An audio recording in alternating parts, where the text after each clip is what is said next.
What's up, guys? Let's get right into some skin prep things that have really been working for me that I wanted to be sure that I shared with you. I've already cleansed my face, and now I'm just going to go ahead and tone my face with this Thayers Witch Hazel, the lavender one. You can get this at Target or on Amazon.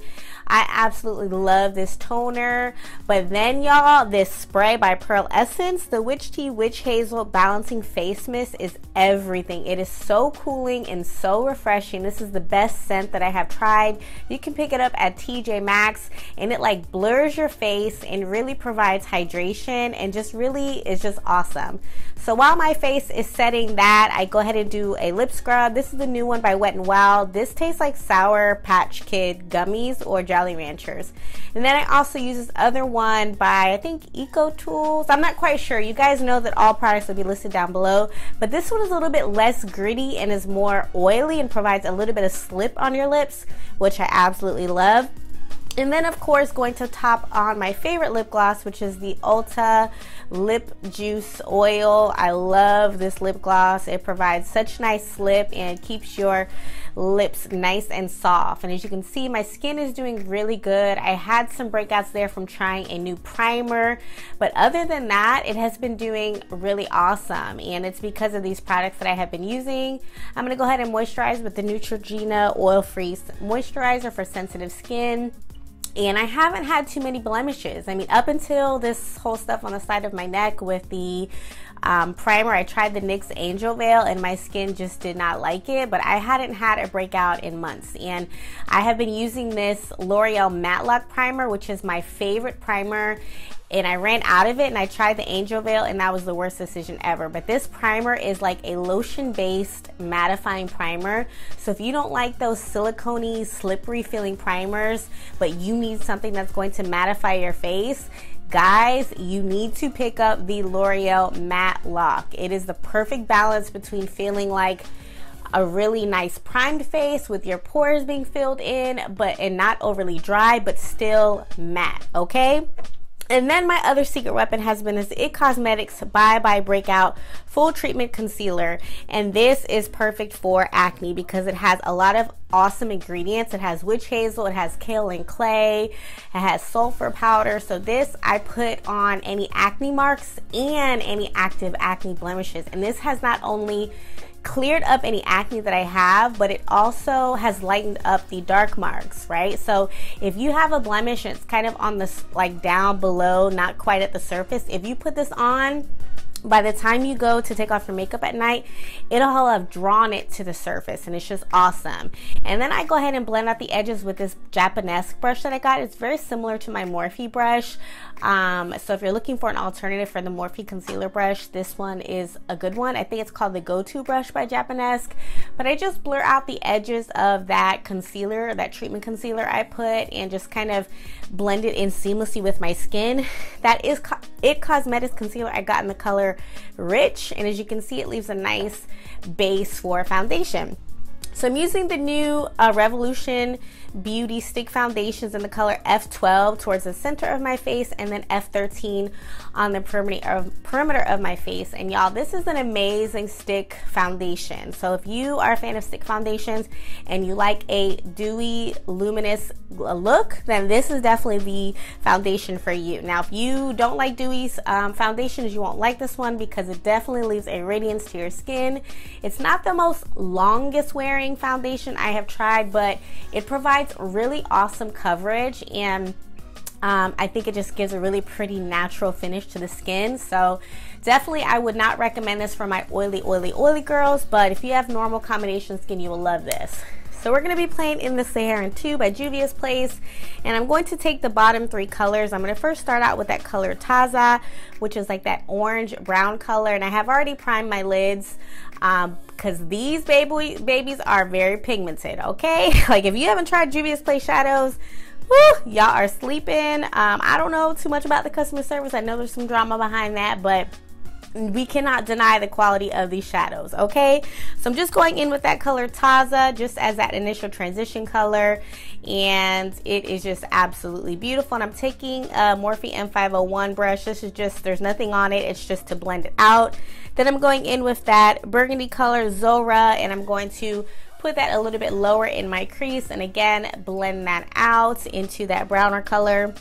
And then I'm going to take that chocolatey brown color Fez, and I'm going to put that below that shadow. So the bottom 3 colors in that Saharan 2 palette is what we are putting in our crease.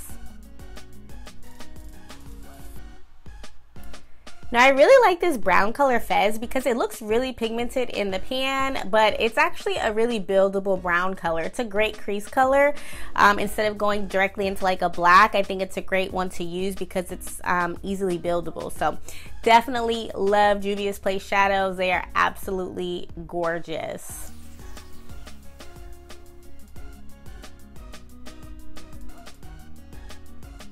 Blending it again with that Morphe brush.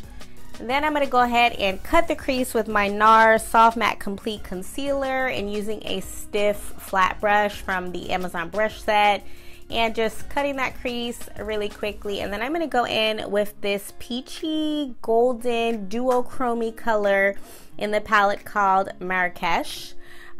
Take your time with cutting your crease, and when you get to the end, go ahead and just use your finger to tap it out, and that'll go ahead and blur those edges really nicely.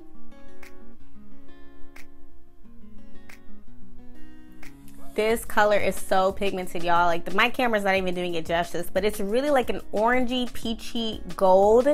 And the shimmers from Juvia's Place do not need to be wet in any way, shape, or form. They are just gorgeous. Okay, then I'm gonna go ahead and blend in that outer piece with those same 3 colors from the bottom, Taza. Then next to that, I'm gonna put Zohra, and then next to that on the very end, I'm gonna put Fez.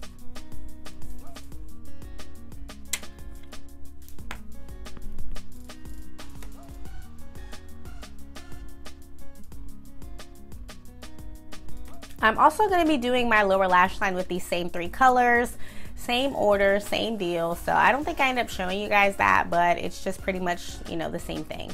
Now I'm going to go on with the ColourPop No Filter Concealer, and I know they have new shades, but this is the old shade. This is color number 60, Deep Golden. I don't know what it is in the new colors, but I'm going to pop that one on because it's closest to my skin tone, and I think it cancels out a little bit of the darkness under my eyes. And then for a little bit of brightness, I'm going to pop on L'Oreal Creme Cafe just on the like under my eye area.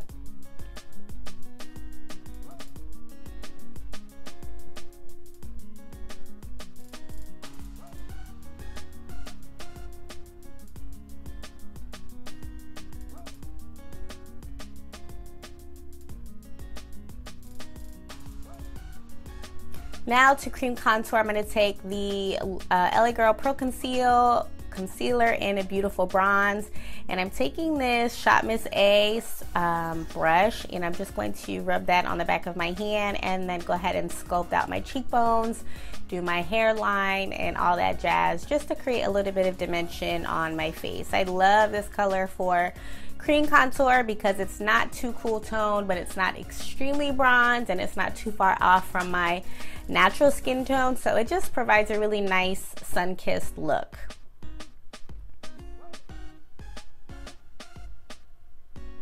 And I like to do this while I let my concealer dry down, just so that it provides a little bit more coverage.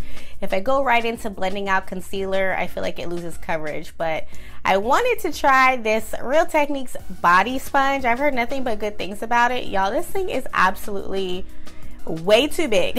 I don't know if I'm quite a fan of it. It's just huge. Okay, so you guys know I like to go around and do the edges of my concealer first, and then go in to the meat of my concealer and blend that out. I don't know, I feel like this sponge is a little bit harder than I would like to. Like, I like the Real Techniques sponge, but I don't know, this one just, I don't know, it's not my cup of tea.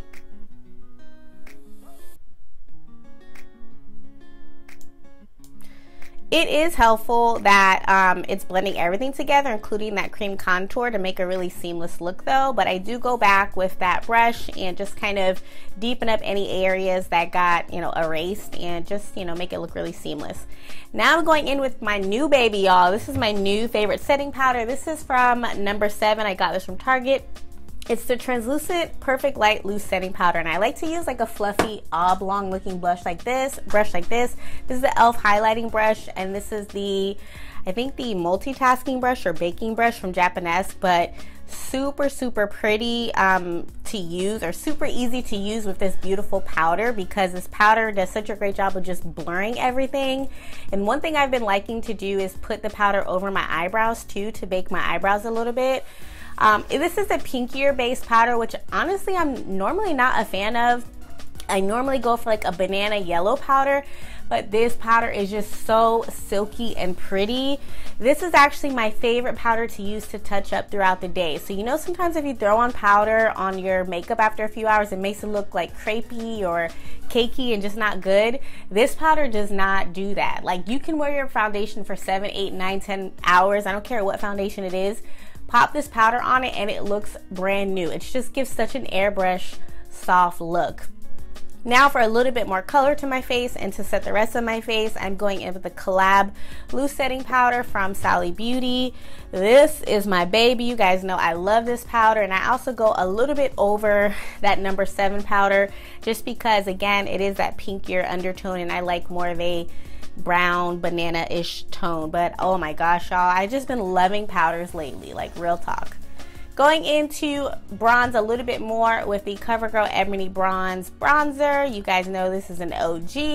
You can find it at Amazon. I've never seen this at my local store, at least I haven't in a very long time. So if you're having a hard time finding it, check Amazon. That's where I get mine. And I love that it has like this brick red undertone. It just really creates a lot of depth. Now y'all, this highlight, Milani, tell me this doesn't look like a Becca highlight. What? But this is Milani in Hypnotic Lights highlighter in the color Flashing Light. And it's like this duochrome peachy pink gold color. It is very subtle and very easily buildable. Normally, if I really want it to pop, I'll use a denser brush. But right now I'm using a fluffy brush from Morphe just to create a little bit of glow, because I'm going to go in with another product. But on its own, if you want it to really show up more, you need to use a denser brush like the Anastasia highlighting brush. Very pretty. Now for blush, I'm going in with another Juvia's Place blush palette. This is the color Tau and the color Lena. And y'all, of course, these things are pigmented. Beautiful. I love these blushes. They're very pretty. And then I'm going to go in with this blush topper. This is the Wet n Wild Baked Blush in Hummingbird Height. And as you can see, it is very, not sparkly. It has a sheen to it. So I like to use this on days I don't want to do highlighter because it's so pretty. And then I'm going in with this L'Oreal Infallible lip gloss. And can y'all, does this not look like the Smashbox Always On lip gloss? Like, they're the same. Like, what? Save your money. Do not get the do not get the Smashbox ones. Get the L'Oreal Infallible ones. And I'm going in with this Kevyn Aucoin lip topper. This is in the color Fire Amber. And it's like a pinky gold duochrome. So that was kind of the theme for my look today. I did receive this from Octoly. Thank you, Kevyn Aucoin, for sending this out to me. I haven't tried any of Kevyn Aucoin's products, but this is a very nice lip gloss. It's not too sticky, but it is more so like a topper. So not extremely pigmented, but very pretty. Setting my face with that White Tea Witch Hazel Balancing Face Mist and letting that dry down. And this is the final look, guys, and I hope you liked it. I hope this video was helpful. If you want to see more information about this hair, then watch my next upcoming video. I am going to talk about this unit, and I hope you guys really enjoyed this video, and I'll see you in my next one. Bye.